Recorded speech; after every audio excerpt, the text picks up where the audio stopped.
दोस्तों मूवी की शुरुआत में हमें एक ऐसे किंगडम के बारे में बताया जाता है जहां के जादूगरों ने मरे हुए लोगों को जिंदा करने का तरीका ढूंढ लिया है। इस किंगडम का नाम एशेरॉन है। अब इन जादूगरों ने सबसे पहले अपने बादशाहों की हड्डियां जमा की और उससे एक मास्क बनाया, जिसके बाद इस मास्क को पावरफुल बनाने के लिए उन्होंने अपने ही बेटियों की प्योर ब्लड को यूज किया। जैसे ही उनका ब्लड इस मास्क पर पड़ता है तो इसके अंदर ब्लैक पावर्स आ जाते हैं और अब ये मास्क इतना पावरफुल हो चुका है कि जो भी इंसान इस मास्क को पहनेगा वो इस दुनिया का सबसे पावरफुल इंसान बन जाएगा। अब धीरे धीरे इस मास्क की मदद से एशेरॉन ने सभी किंगडम्स पर जीत हासिल कर लिया। सिर्फ बारबेरियन ही एक ऐसा कबीला है जो कि इनके अगेंस्ट खड़ा रहा और फाइनली उन्हें हरा भी दिया, जिसके बाद उन्होंने इस मास्क के टुकड़े कर दिए और उसे अलग अलग शहर में ले जाकर दफना दिया ताकि कोई भी दोबारा इन टुकड़ों को जोड़कर मास्क को पूरा ना कर सके। लेकिन तब ऐसा कहा गया कि एक दिन ऐसा होगा कि जब कोई इस मास्क को दोबारा जोड़कर दुनिया में जुल्म फैलाने की कोशिश करेगा, लेकिन तब उससे लड़ने के लिए एक वॉरियर भी सामने आएगा जो उसका खात्मा कर देगा। अब एक दिन बारबेरियन और एशेरॉन की फौज में लड़ाई चल रहा होता है, तभी कबीले की सरदार की बीवी जख्मी हो जाती है और मरने से पहले एक बच्चे को जन्म देती है जिसका नाम वो कोनान रखती है। अब कहानी कुछ साल आगे का दिखाया जाता है जहां हम बारबेरियन कबीले को देखते हैं, जहां का सरदार सभी यंग लड़कों को एक रेस के लिए तैयार कर रहा होता है। तब सबसे लेट कोनान आता है। कोनान सरदार का ही बेटा है, पर सरदार उसे कुछ कहे बिना ही एक अंडा मुंह में दे देता है। दरअसल रेस का रूल्स ये थे कि उन्हें एक अंडा मुंह में रखते हुए रेस को करना है और जो भी सबसे पहले रेस को खत्म करेगा बिना अंडे को तोड़े वो रेस को जीत जाएगा। रेस शुरू होता है और सभी लड़के एक दूसरे से आगे बढ़ने के लिए भागते हैं, पर तभी वहां पर आदमखोर कबीले के लोग आ जाते हैं, जिससे डरकर सभी लड़के वहां से भागने लगते हैं। लेकिन कोनान वापस नहीं जाता और फिर सभी कबीले के लोग उसे घेर लेते हैं, पर कोनान बड़ी ही बहादुरी से उनसे लड़ता है। दूसरी तरफ कोनान के कबीले में सब कोनान के लिए परेशान होते हैं, पर तभी कोनान वापस आता है और उसके पास 3 आदमखोरों के कटे हुए सर होते हैं और वो वहां आकर अपने मुंह से अंडा को थूकता है। इसका मतलब ना सिर्फ उसने उन आदमखोरों का मुकाबला किया बल्कि वो रेस भी जीत गया। ये देखकर सभी हैरान होते हैं। कोनान के फादर उससे कहते हैं कि तुम बहुत ही बहादुर हो, तुम्हें खुद पर और मेहनत करना है। फिर वो कोनान को तलवार बनाना सिखाते हैं। तलवार बन जाने के बाद कोनान के फादर उसे तलवार चलाना भी सिखाते हैं, मगर कोनान हमेशा अपने फादर से हार जाता है। तो उसके फादर उससे कहता है कि तुम अभी इस तलवार को चलाने के काबिल नहीं हो, तुम्हें और मेहनत करना पड़ेगा। इसके बाद एक दिन कोनान देखता है कि वो आदमखोर लोग उसके कबीले की तरफ आ रहे हैं। वो गांव पर हमला करके सभी लोगों को बुरी तरह से मारने लगते हैं। कोनान के फादर उनसे लड़ने की कोशिश करते हैं, लेकिन उनको वो लोग पकड़ लेते हैं और फिर उन आदमखोरों का लीडर हालार कोनान के फादर से कहता है कि मैंने मास्क के सारे टुकड़ों को जमा कर लिया है, मुझे पता है कि उसका आखिरी टुकड़ा तुम्हारे पास है, इसीलिए अगर अपनी जान चाहते हो तो वो टुकड़ा मुझे दे दो। मगर कोनान के फादर वो टुकड़ा देने से मना कर देते हैं। तब हालार के आदमी उन्हें टॉर्चर करने लगते हैं, पर तभी वहां पर कोनान अपनी तलवार से उस आदमी की नाक काट देता है, जिसके बाद कोनान को भी वो लोग पकड़ लेते हैं। यहीं पर हालार की बेटी मारिक को दिखाया जाता है, जिसके पास कुछ ब्लैक पावर्स हैं। उन पावर्स को यूज करके वो पता लगा लेती है कि आखिरी टुकड़ा कहाँ पर है और वो उसको ढूंढकर अपने फादर हालार को दे देती है। सारे पीसेस को जोड़ने के बाद मास्क को पूरा कर दिया जाता है, पर उसमें अभी भी कोई पावर्स नहीं है। उसकी पावर्स को दोबारा लाने के लिए उन्हें किसी लड़की की प्योर ब्लड की जरूरत है।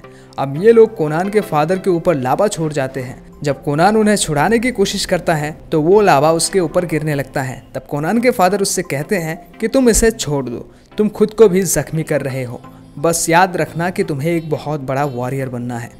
जिसके बाद वो खुद ही अपने ऊपर लावा को गिरा लेते हैं और उनकी यहाँ पर मौत हो जाता है। अब दिखाते हैं कि कोनान बड़ा हो गया है, वो बहुत सारी लड़ाई लड़ता है और बहुत लोगों को आज़ाद भी करवाता है। एक दिन जब कोनान कुछ लोगों को आज़ाद करने जाता है तो वहाँ पर वो उस आदमी को देखता है जिसकी बचपन में उसने नाक काट दिया था। कोनान वहाँ एक चोर से पूछता है कि ये सब तुमसे क्या चाहते हैं, तो वो चोर बताता है कि ये सब हालार के लोग हैं। तब कोनान भी इन सभी कैदियों के साथ जाता है, जहां पहुंचकर वो देखता है कि कैसे हालार के लोग सभी कैदियों को टॉर्चर कर रहे हैं। इसके बाद कोनान उन सभी से लड़ता है और उस आदमी को पकड़ लेता है जिसका उसने नाक काटा था और उससे पूछता है कि हालार कहाँ पर है। वो आदमी बताता है कि आज हालार अपनी बेटी के साथ एक शहर में गया है। उसने सुना है कि वहाँ पर उससे वो प्योर ब्लड मिलेगा जिसका उसे बरसों से तलाश है और ये प्योर ब्लड असल में वहाँ की शहजादी तमारा का है। तमारा की स्पिरिचुअल गाइड उसे बताता है कि उसके लिए एक वॉरियर आएगा जो उसे हमेशा खुश रखेगा। ये सुनकर तमारा शर्मा जाती है और तभी उनके ऊपर आदमखोरों का हमला होता है और हर तरफ हड़बड़ी मच जाता है। तमारा भी उनसे लड़ती है, लेकिन वो स्पिरिचुअल गाइड तमारा को वहाँ से भागने के लिए कहता है और तमारा उन्हीं का एक कार्ड चुराकर वहाँ से भाग जाती है। तभी कोनन आकर उसी कार्ड पर हमला करता है, क्योंकि उसे लग रहा था कि इसमें शायद हालार है। वो कार्ड की छत को उखाड़ देता है और तमारा को देखकर कंफ्यूज हो जाता है। वो उससे पूछता है कि हालार कहाँ पर है। तब तमारा कहती है कि मैं नहीं जानती, मैं तो खुद उससे बचने के लिए भाग रही हूँ। तभी तमारा के पीछे जो आदमखोर लगे हुए थे वो उस पर हमला करते हैं, मगर कोनान उन सभी को सबक सिखाता है और तमारा को बचा लेता है। उन्हीं में से एक आदमखोर को वो कैदी भी बनाता है और अपने साथ ले जाता है। रात को वो सब एक गुफा में रुकते हैं, जहाँ पर कोनान उस आदमखोर से पूछता है कि हालार इस लड़की से क्या चाहता है। तो वो बताता है कि ये लड़की अजरत का खून है और इसका ब्लड प्योर है, इसीलिए हालार इसके पीछे है।